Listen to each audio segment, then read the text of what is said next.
Senator Cruz, thank you so much for hosting us here. Senator Cassidy, I know he had to leave. Look, let's get right to it. School choice is the civil rights issue of our time right now. We have a responsibility here in Washington to do for parents all across America what they want to help for their children. Give them the opportunity to let their children succeed. Give them the opportunity to let their children rise. In the state of Florida, we were one of the pioneer states for school choice, and we had battles with the Democrats over it for decades. But what has happened to the children of Florida is they are rising and they are achieving because their parents are at the head of the table. They are the ones making the decisions about the academic institutions that their children go to. And it is actually the best policy in the lives of all children, white or black, rich or poor. When parents are empowered to make decisions and empowered with the resources to make those decisions, their children thrive, their children flourish. School choice is the civil rights fight of our time. Rep. Byron Donalds fires up Congress with a bold message. Parents, not bureaucrats, should be in charge of their kids' education. In this powerful speech, Donalds lays out why school choice legislation is essential for America's future. In our country, we have valued funding the education of children. And for more than 100 years, the model in America has been only through the public school system. And there was a time, more than 100 years ago, where that is the system that did make sense, but not today. Parents have more information than they've ever had. They have it at their fingertips every second of the day. And what we should be doing is making sure that, yes, education is funded. But in the way that America is going to be going into the future, the way you do that is by empowering parents.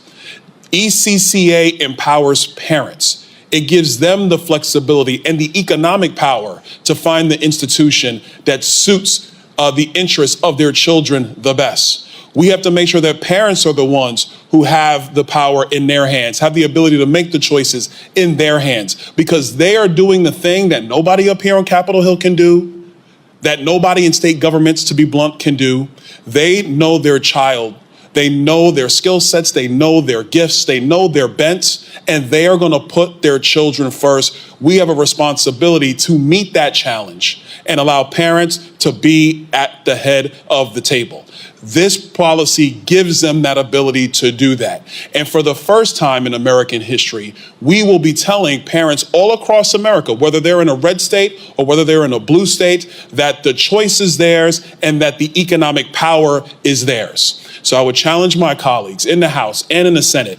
Let's make sure we strengthen the provisions of ECCA. Let's make sure parents have multiple years, at least 10 years, so that they can actually go through the process and really find out the best environment for their children. And as we continue to compete globally with other countries, our children have to be ready to meet the challenge of the future. And the only way we're really going to be able to achieve that is getting out of the one-size-fits-all model of public education.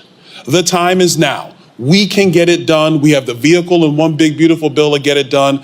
I would really call on my colleagues, both in House and Senate. Let's step up to the plate. Let's strengthen the ECCA even more so that parents have every opportunity to help their children succeed. Thank you.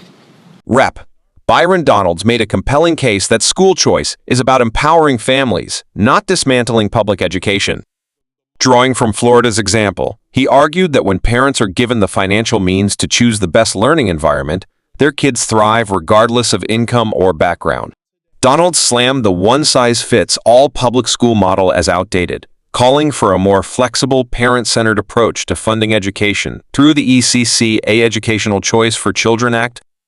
He pushed for a longer timeline, 10 years or more, for families to plan and adjust, saying this could be a historic shift in American education policy. This speech wasn't just about politics. It was about equity, access, and giving every child a real shot at success. Whether you're Democrat or Republican, the message was clear. Give parents the power and watch students soar. If you believe parents, not politicians, should control education, hit that like button, subscribe, and share this video. Let's keep the pressure on Congress to put families first.